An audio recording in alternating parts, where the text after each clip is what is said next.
Hello everyone, welcome back to my YouTube channel. तो दोस्तों, आज मैं आपकी इस वीडियो में बताऊंगी कि व्रत करने से एक दिन पहले हम ऐसा क्या खाएं, ऐसा क्या पिए कि व्रत के दिन हमें भूख प्यास और नींद ना आए। तो 21 जून को निर्जला एकादशी व्रत है और निर्जला एकादशी के व्रत के दिन अन्न खाना चाहिए और ना ही जल पीना चाहिए।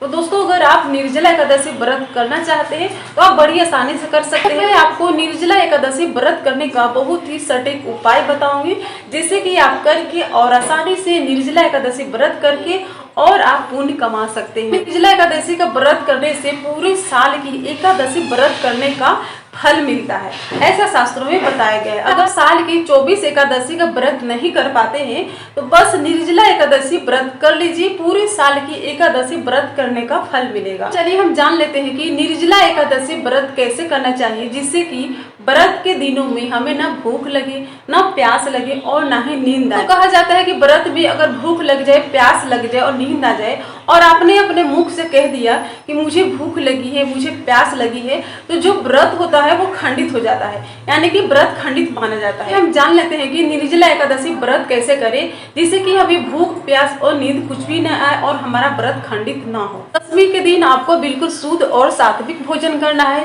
जैसे कि दशमी के दिन आप दूध रोटी खा सकते हैं, दही रोटी खा सकते हैं, दही चावल खा सकते हैं, लेकिन दशमी के दिन चावल बस आप दिन में खा सकते हैं, रात में चावल नहीं खाना चाहिए। दशमी के दिन गैस बनाने वाली सब्जी नहीं खानी चाहिए, जैसे कि कद्दू की सब्जी नहीं खानी चाहिए, लहसुन नहीं खाना चाहिए, प्याज नहीं खाना चाहिए, मूली नहीं खानी चाहिए, यानी कि ऐसे सब्जी मत खाइए जिससे कि गैस बनती हो। चना नहीं खाना चाहिए, खिचड़ी नहीं खानी चाहिए, दाल से बनी हुई कोई भी चीज मत खाइए, दाल मत खाइए। जैसे कि दाल चावल खा लिया आपने तो दाल मत खाइए, खिचड़ी मत खाइए, चना मत खाइए, बेसन से बनी हुई चीजें मत खाइए, पकौड़ी मत खाइए, कचौड़ी मत खाइए, समोसा मत खाइए, जलेबी मत खाइए।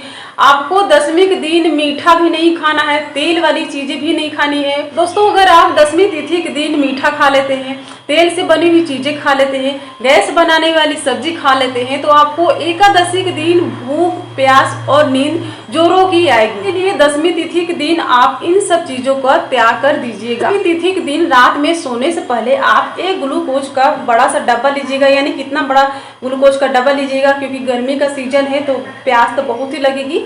आप इतना बड़ा ग्लूकोज का डब्बा लीजिएगा। सोने से पहले आपको क्या करना है कि उस ग्लूकोज को 1 गिलास पानी या 2 गिलास पानी में उसका घोल बना करके और गटागट आपको पी जाना। पीने के बाद आप कुल्ला कर लीजिए, आचमन कर लीजिए और उसके बाद आप रात में बड़े आराम से सो जाइए। और दोस्तों, दशमी तिथि दिन आप दिन भर नींबू पानी पीजिए, ताकि एकादशी के दिन आपको प्यास बिल्कुल भी ना लगे। और दिन भर नींबू पानी पीजिएगा। अगर आप दिन भर नींबू पानी पिएंगे और रात में ग्लूकोज का डब्बा का घोल बना करके आप पी जाएंगे तो एकादशी के दिन आपको भूख प्यास और नींद कुछ भी नहीं आएगी और आपको कमजोरी भी नहीं लगेगी। ये मेरी फुल गारंटी है, आप करके देखिएगा। दोस्तों, इस उपाय को आप किसी भी व्रत में कर सकते हैं। हो गई दशमी तिथि के दिन खाने पीने की बातें कि हमें दशमी तिथि के दिन क्या खाना और क्या पीना है। दोस्तों, अब हम जान लेते हैं कि एकादशी के दिन हमें क्या करना है।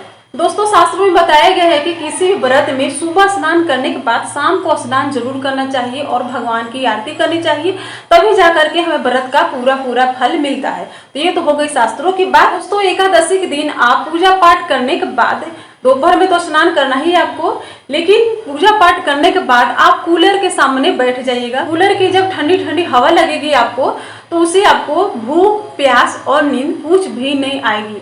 उसके बाद दोस्तों, आप दूसरा उपाय भी कर सकते हैं। तो अगर आपके घर में एसी है तो आप एसी के नीचे बैठिएगा, अपने कमरे में एसी चला लीजिएगा और उसकी ठंडी ठंडी हवा खाइएगा। तो इससे आपको भूख भी नहीं लगेगी, प्यास भी नहीं लगेगी और आपको नींद भी नहीं लगेगी। दोस्तों, एकादशी के दिन आप काम मत कीजिएगा।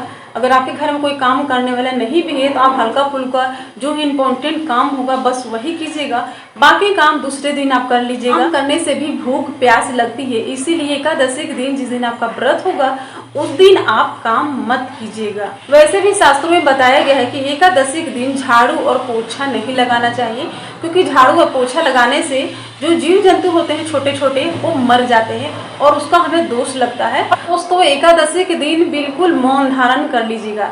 मौन धारण करने का मतलब ये नहीं कि बिल्कुल मत बोलिएगा, जहाँ पर जरूरत हो वहीं पर बोलिएगा, जहाँ पर जरूरत ना हो वहाँ पर आप मत बोलिएगा। दोस्तों, अगर आप इन उपाय को अगर आप नहीं कर पाते हैं तो आप एक सरल सा सटीक उपाय कर सकते हैं, जिससे कि आपको भूख प्यास और नींद नहीं आएगी। दोस्तों जैसे कि मैंने आपको बताया कि दशमी के दिन क्या खाना है, क्या नहीं पीना है, एकादशी दिन क्या उपाय करना है जिससे भूख प्यास नींद न लगे। अगर आप इन उपाय को नहीं कर सकते हैं, बस आप एक उपाय कर लीजिए। एक उपाय करने से आपको भूख प्यास नींद नहीं आएगी, ये फुल गारंटी। दशमी तिथि के दिन रात में सोने से पहले भगवान के सामने खड़े हो जाइएगा और हाथ जोड़कर बोलिएगा कि हे भगवान, हम आपकी प्रसन्नता के लिए कल एकादशी का व्रत करने जा रहे हैं। आप हम पे कृपा कीजिएगा कि एकादशी के दिन हमें भूख प्यास और नींद कुछ भी ना आए। दोस्तों अगर आप इस उपाय को कीजिएगा तो सच में आपको एकादशी के दिन भूख प्यास और नींद कुछ भी नहीं आएगी, ये मेरी फुल गारंटी है। और आप करके देखिएगा, आपको पता चल जाएगा। तो दोस्तों बस आज के लिए इतना ही। अगर आपको कुछ पूछना हो तो कमेंट करके पूछ लीजिएगा कि कैसे करना है व्रत। तो फिर मिलूंगी नई वीडियो के साथ, तब तक के लिए हरे कृष्णा, राधे राधे।